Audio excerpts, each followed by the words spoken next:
Let me paint the picture of a way to grow your business and have you in multiple places at once without adding more to your own calendar.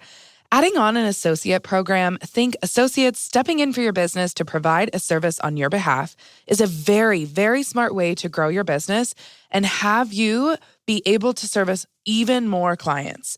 Because in reality, you can only be in so many places at once. Now, I'm sure you're wondering, okay, great, Paige, but how can I legally build an associate program and have it be very enticing to join? From the associate's perspective. Well, my friend, you're in the right place because that's what I'm going to cover in today's episode. So business owners, whether you are new to the entrepreneurship game or a seasoned vet, this episode is going to be extremely helpful in growing your associate program. But first, before we get started, you are going to need to have a contract in place for your associate program. Lucky for you, the Legal Paige has your back, and we have associate template contracts for photographers, DJs, beauty pros, wedding planners, and more. To find the right associate contract for your specific business, head to thelegalpage.com/associates. Again, that's thelegalpage.com/ASSOCIATES, all lowercase. Now let's get into this topic, friends. You're listening to the Legal Paige Podcast, where we chat about life and business with a legal twist. I'm Paige, attorney and photographer helping online businesses and creatives tackle their business dreams without breaking out in hives. No more legal mumbo jumbo. This podcast features simple, bite-sized advice that'll have you legally legit in no time. Are you ready? Let's get started.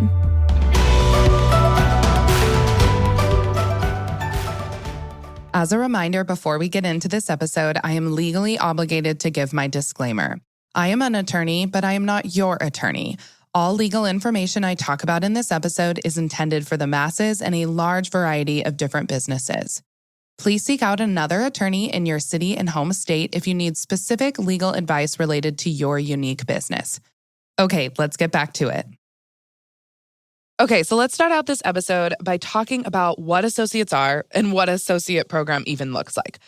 So an associate is someone that you hire usually as an independent contractor, and they are there to work for your business, but also to represent your business, essentially to fill the shoes that you can't be in because you are already somewhere else. So they either work usually alongside you for a specific period of time while you're integrating them and onboarding them as an associate onto your business, or usually what happens is when they go from an intern or a second shooter to an associate, they are actually stepping in place of you at the event or wedding that you are providing services for. So for example, if you're a hairstylist who has built up your business and you've done weddings and events, but you really just need to focus on building and managing your salon, say, and clientele and staff, then hiring associates for hairstylists and makeup artistry just for weddings and events would be a great way for you to focus what you need to work on as the big CEO of your salon and your beauty pro business without giving up that stream of income for weddings and events. If you don't want to work anymore on the weekends, if you don't want to have to travel back and forth to various events, and you don't want to have to deal with kind of all of the unique nature that comes with weddings and events as a beauty pro, then it's a really great way to bring on people to really fill those shoes for you, but you are still going to be making a little bit of money, and it's all going to still be under your brand. You've probably built up your brand reputation and your brand name in, your region. And so why would you want to completely get rid of that as a revenue stream? And that's usually where people are at when they're building an associate program. It's really a great way for you to dip your toes into the waters of growing your team without having to hire employees. If you're just not quite ready to hire employees, especially in the industries such as weddings, events, the beauty industry, photography, hiring employees it's not usually the best first step to growing your team. Usually hiring independent contractors actually is, because it's a great way to start delegating, to start like building and scaling your business and revenue without the cumbersome everything that goes into bringing employees onto your team. So associates are really great because usually they already have either an established business or a business license. They aren't really ready to do all of the marketing and branding and client communication and workflows and SOPs. You probably have all of that in place already. It's a great way for them to start working for someone and to really start building like their experience in the industry, whereby they're just filling your shoes and you're doing all of kind of the back end work, especially for photographers and videographers for like weddings and events. It's a great way for associates to want to hone in on their craft and do what they actually love as creatives, which is photographing. But lots of people do not enjoy the client communication, the back and forth, the inquiries, the questions, the post-processing, the culling, the editing, the getting the galleries to their clients, the back and forth with their clients wanting additional edits. If you are someone that likes doing all of that stuff and already has those workflows and SOPs established for your business, I promise you there are creatives out there who have their businesses that hate that, and they will happily work for you and do the day of work so that you can kind of manage and run the back end. Okay, so now that you know what an associate does, you may be asking, what should I look for in an associate? Here are some helpful tips to keep in mind during your search.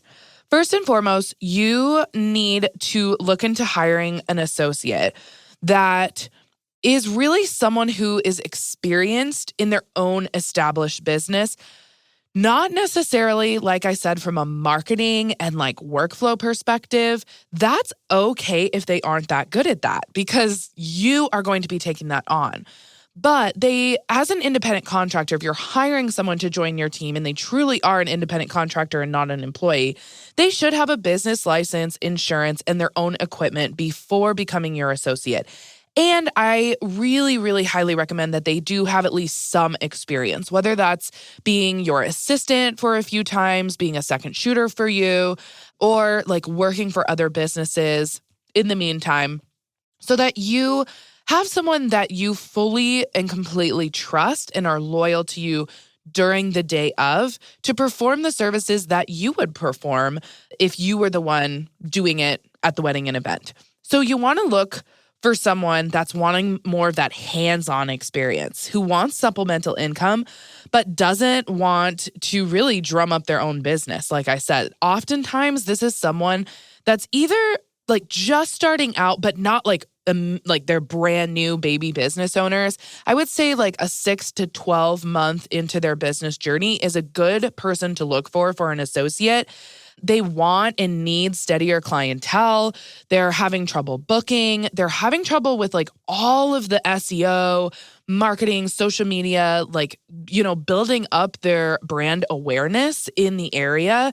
And if you kind of already have either a monopoly in the area or consistent clientele coming in and in and in, and I've heard this before at a conference where somebody who was teaching on an associate program essentially said, you can't build your associate program until you have at least 150% to 200% more inquiries than you can actually physically take on as a solopreneur. Because what you don't want to do is have an associate come onto your team and then not be able to offer them any clients because you don't have enough inquiries for them. You literally need to be over abundantly getting inquiries that you're consistently saying no to. That is when you know you need to start hiring an associate. So now comes the burning legal question. How do you legally start an associate program? Okay, so let's get into this. I know many of you have either tried to hire an associate and it went badly, or maybe you heard from a friend about their hiring horror stories. But I'm here to tell you that hiring associates can really, truly be amazing for your business and a great way for you to focus on growing your business. However, you absolutely should protect yourself with an associate contract before you bring them on board.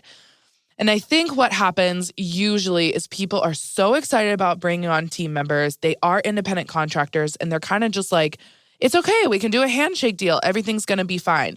No, no, no. I can promise you, with second shooters, with associates, with assistants day of, that is basically where I see all of the legal debacles happening because expectations and boundaries weren't set from the beginning. So your contract, your associate contract, needs to lay out the duties of the associate, their pay, travel reimbursements, all of your expectations for them, communication standards, obviously professionalism standards. And aside from these types of clauses in your contract, it should also have several non-negotiable clauses that I'm going to go into further right now. So the first clause I want to address in your associate contract is a non-disparagement clause. So why is this clause so important? Let me present you with a story on why you must absolutely have this clause. So I once had a client named Tammy. She was a wedding photographer who had started to really make a name for herself. And she even started coaching young photographers on how to break into the wedding photography business. So Tammy loved coaching, but she continually had people time and time again asking her to be their wedding photographer when she was really trying to take a step back from actually doing day of photography work on a wedding and event day. She was really loving the coaching world. So then Tammy decided that she really needed help here. She was getting these inquiries. People wanted her and her brand and her editing style and everything that came with it. And so an associate seemed like the way to go to help her manage her workload. Tammy decided that she would still edit all of the wedding photos and do all of the back-end work, but she needed an associate to actually shoot the wedding day of. So she found a photographer named Alexa, who was trying to get some experience under her belt, but who was willing to come on board for an associate role. So Tammy booked a wedding and Alexa agreed to shoot it. Well, after the wedding was shot, Tammy received complaints regarding Alexa and her attitude and that she wasn't getting all of the shots that the client wanted. And Tammy decided to terminate Alexa working for her and look for a different photographer. But then Alexa went online and blasted Tammy's business and told basically everyone on Instagram that she was a terrible person to work with. She wrote horrible Google reviews, literally worst case scenario that you can think of. So the good news is that Tammy had Alexa sign an associate contract, but the bad news is that it lacked many of the clauses I'm going to talk about today, including a non-disparagement clause. Tammy could try to prove defamation in court or libel in court, but her lawyer said it wasn't worth the cost and it would be extremely hard to prove. Defamation and libel cases are some of the most intense cases to really try to get through in litigation and prove, because you essentially have to prove falsity, which is, I digress. That's for another podcast episode. But what essentially happened is Tammy talked to this lawyer in her hometown, and then Tammy came to me for advice. So I immediately told her, well, you don't have a non-disparagement clause in your associate contract, and you need one. Here's why. A non-disparagement clause prevents independent contractors, and really it's a B2B relationship, business-to-business relationship clause. You can't have a non-disparagement clause in like a business-to-client contract.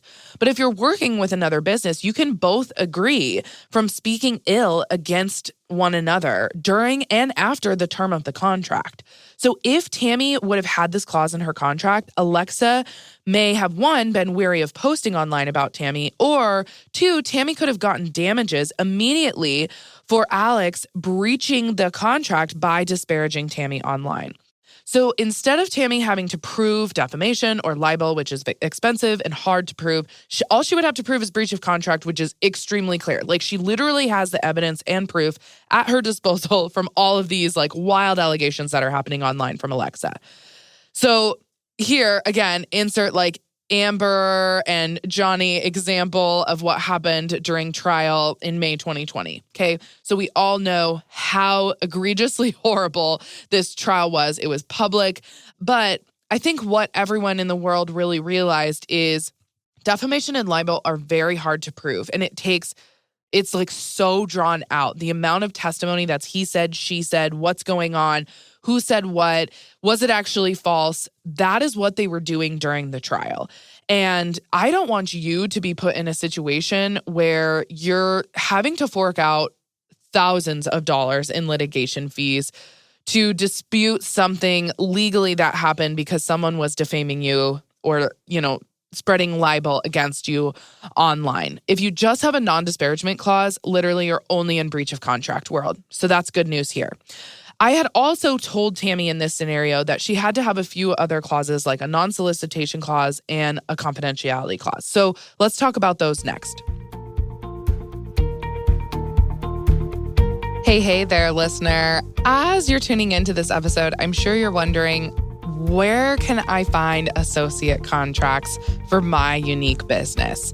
The good news is, as the Legal Paige has you covered.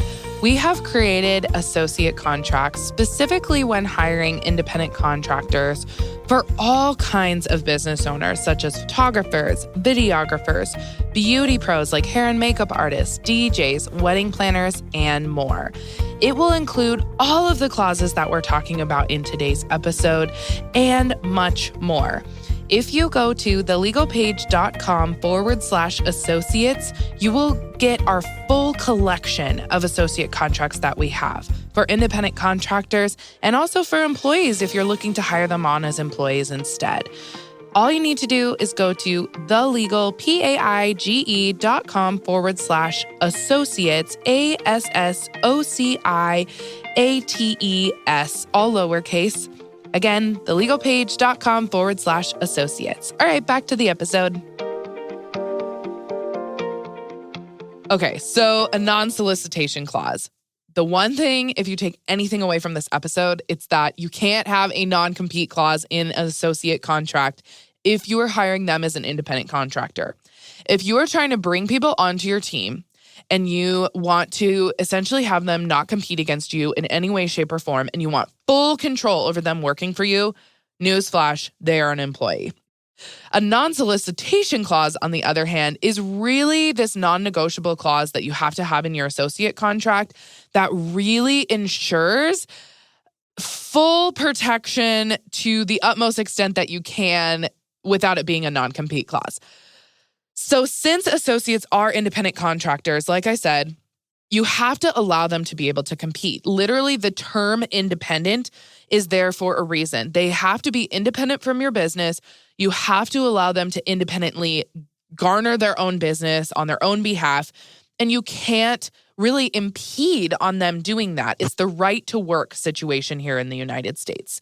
So due to the lack of control with hiring someone as an independent contractor, they absolutely have to be able to, they don't have to, but you have to allow them to find work outside of what you give them. However, you can prevent associates from stealing your clients, stealing your workflow, stealing your trade secrets through a non-solicitation clause.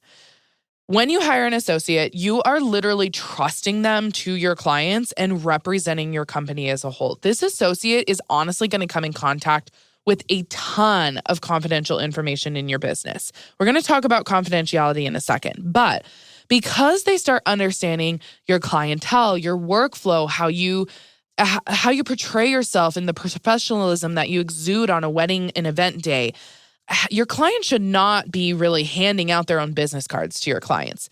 They should not on the side be telling your client oh, well, here, you can hire me. Here's my Instagram account and you can hire me for way less than if you hired Paige down the road.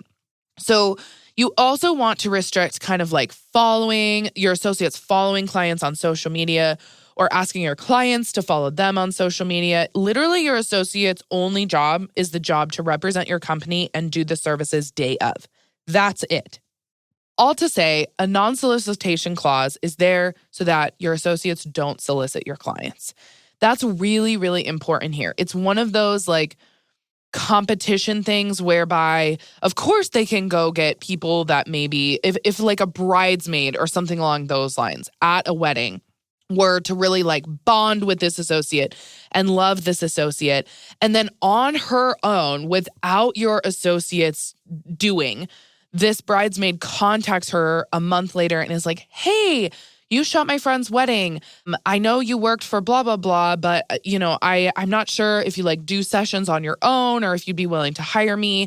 So here, there's two things that could occur. One, I would say if the bridesmaid is truly finding this associate through her own kind of willpower, and the associate has done nothing wrong, nothing to kind of lure this new client in, then honestly, they can take that client. There's no breach of a non-solicitation clause. But here, if you have a really good, loyal, trustworthy associate, they're probably going to ask you.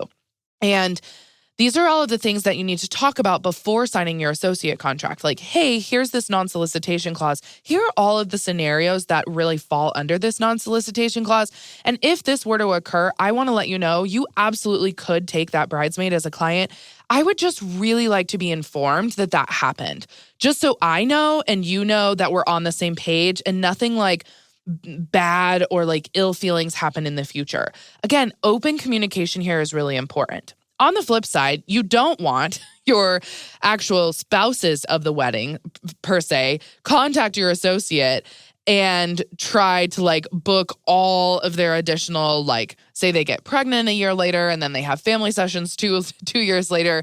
Like, those are your clients that you worked really hard for, and your associate most likely under a non-solicitation clause and under you being able to like probably there is a caveat in these clauses that's like, unless it's mutually agreed upon by the parties that the associate could take that on, that's probably one of those scenarios where you're going to say no. Like, this is my client. This is the one I worked really hard for.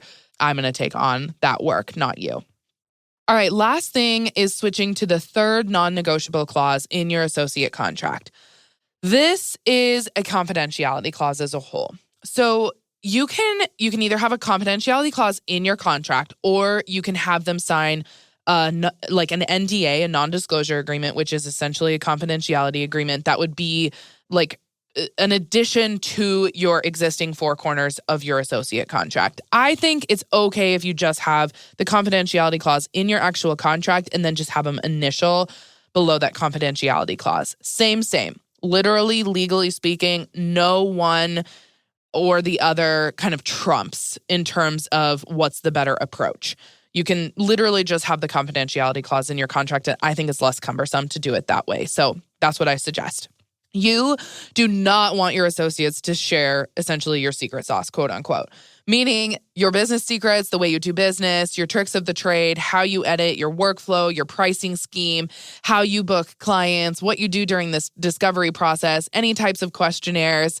All of that is yours and your business only. Your associate shouldn't be able to see how you work and then use those secrets for their own benefit and to build their own business, or sell those secrets to your competitors or tell your competitors about that during working with you or after they are done working with you.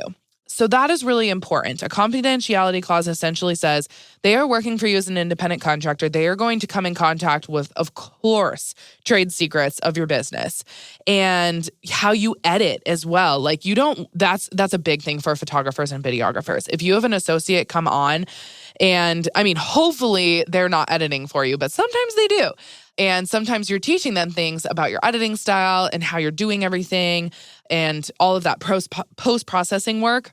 And then if they learn all of that and they take it and like suddenly 6 months later after they've left working for you, they basically have a replica of your business and your editing style. That's not good. So that would probably be a breach of your confidentiality clause. And that is why it's important to have it in your contract. Okay, and the final non-negotiable clause that you need to have in your associate contract for independent contractors is a term and termination clause. So when you have an associate who is an independent contractor, you absolutely must legally have the ability for both parties to be able to terminate at any time. However, it has to be stated in your term clause that if either party, one, has to give notice to the other party of the termination within a certain period of time. I would say usually 30 days minimum. 14 days is really tough, especially if you are in the wedding and event industry, for you to like suddenly find someone else to like fill that void within 14 days. So I would say 30 days is a good starting point, sometimes even 60 days.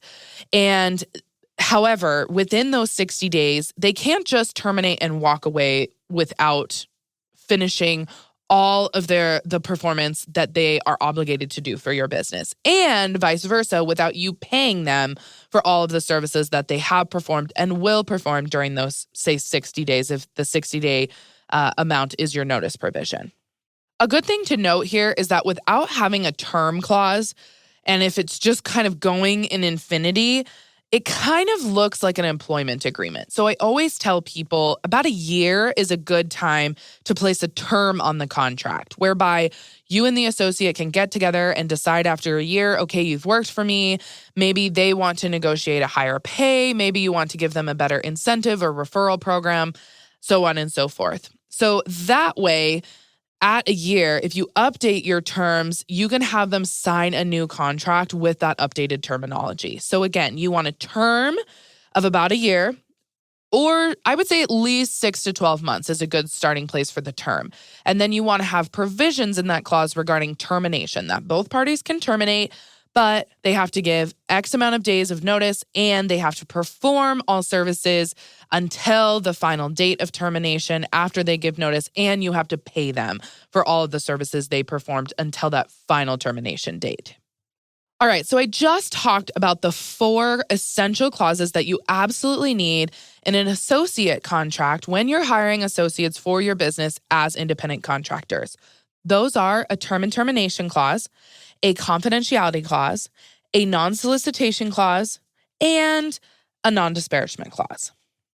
Now, I want to switch gears a bit and talk about what you can do not only to retain associates, but to receive potential clients from your associates. So to continue scaling and building your business above and beyond the clientele that you're already getting from your current marketing scheme. So I have found that associates, and I used to have an associate program. I probably should have said that at the beginning of this episode. But when I was in wedding photography and I was shooting, probably between 30 to 50 weddings a year, I decided to bring on an associate for my business. And so I kind of learned the hard way about what works, what doesn't work with an associate. And one of the things we did was an incentive program. And it allowed this associate of mine to bring in her own friends to our business and make a little bit more money because she still loved the idea of working for her friends and photographing them day of on the wedding and event day, but she hated the back end editing and communication stuff. So I have found that associates are way more likely to work with you in the long term and not just be short-term associates for 6 to 12 months, but all of the training and all of the work you put into bringing them onto your team, you should want them to be on your team for at least 1 to 3 years. That's a good kind of gauge for an associate. Of course, they're going to fly far, far away and want to go do something else at a certain point in time. I think nobody wants to work for everyone forever. So that's just a motto you need to have as a manager and leader if you are trying to grow and build your team and scale is no one wants to work for you forever. Everybody has different life paths and you just have to allow them to go down those different paths. But if you want someone to be on your team for 1 to 3 years and not just for a short stint of a summer for, bringing on an associate, then you want them to refer business to you. And so having a program that rewards them for their referrals is a great way to go about this. So there's a few ways for you to accomplish this. The first is to just give them a set amount for every client that books with you. This could be, say, $100 for each wedding referral booked and $50 for each session booked if you're in the photography world. If you're in the wedding planning world, maybe you increase, say, their total commission rate, something along those lines, if they were to actually bring that client to you. Another way you can incentivize an associate to refer clients is to give them a percentage of the total package that the referral books. So this is kind of like a commission-based, like a planner, but you can also do this if you're not a planner and say you're an associate florist or you're an associate hair and makeup artist. Sometimes paying them based upon commission and then increasing that commission due to them bringing the client to you makes them feel like they are getting a bigger slice of the pie. And I have seen that commission-based works a bit better than hourly or like a flat rate for each person because it allows the associate to bring in bigger packages for you. Like if they have a really good relationship with this potential client that's coming in, and they're the ones maybe that you allow to kind of do the onboarding and inquiry discovery call with them, maybe you could probably only book the middle package that you have, but maybe this associate knows them so well that they want to book the highest package, and now the associate gets more money because of that if you do a percentage or commission-based pay for your associates. And that's cool because maybe they start at, say, like 30% is what they are usually making from the total package for you. And then you bump it up to 50% if they are actually bringing the client in. That's definitely more than the flat rate, and it incentivizes them to bring in higher package clients. All in all, I want your associates to stay with your company, and I want them to continue referring clients to you. And so the greatest way to do this is to add in some type of referral program. For independent contractors, people oftentimes ask me legally, can I do commission? Can I do a flat rate in a referral program? You can do whatever you want for independent contractors. The main thing here is to not have too much control on them, to ensure that they have their own business, that you are not controlling, that they can't work for other people. They are booking things outside of your business as well. They have business insurance so that they're kind of a subcontractor for you. All to say, a referral program as a whole keeps these associates motivated to stay with you, at least until the end of the term of the associate contract, or to finish out all their obligations with you. Okay, my friends, and that is really what I wanted to go over in this podcast episode. So let me give you a little recap and share my biggest takeaway from today's episode. Having an associate program with incentives is a smart business move, especially if you are looking at expanding and scaling your business, but literally have zero availability to do more in your calendar. We all only have 24 hours in the day. But before you jump ahead and start implementing an associate program, it's important to have a proper, legally legit foundation backing you. Should any sticky situation arise with your associates, which I promise you, even if you have a contract, they will, but a contract is going to save you for 90% of those sticky situations. So you want to make sure you're protected to the utmost extent. That is why having a strong contract in place is super important. In this contract needs to be all of the non-negotiable clauses that I talked about, as well as a clause regarding your referral program and your policies on that and the pay for your referral program. In sum, I hope today's episode was really enlightening, that you learned a lot. If you are looking to grow and scale your business, whatever business industry that you're in, associates are a great way to do that, especially in the entrepreneurial world. I want you to build an amazingly successful program. And if you already have an associate program, I hope now you go back and read over your contract and tie up all of those loose ends. Thanks again, and I will catch you in the next episode. Thank you so much for listening to the Legal Paige Podcast. I am beyond grateful for you, which is why I want to give you a coffee or your favorite bevy on me. If you leave a 5-star rating and review for the Legal Paige Podcast on iTunes, screenshot the review and send it to me on Instagram at The Legal Paige. That's The Legal Paige.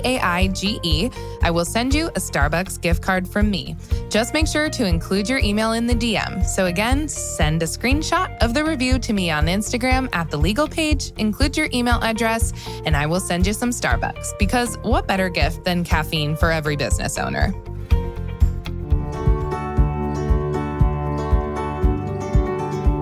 Thanks so much for listening to this episode of the Legal Paige Podcast. See, I told you being legally legit isn't so scary. Be sure to visit thelegalpaige.com for all show notes. And it would be super awesome if you could head over to iTunes and leave a review. Last but not least, don't forget to join my free Facebook group for unlimited legal and biz Q&A. Chat soon, Legal Pagers.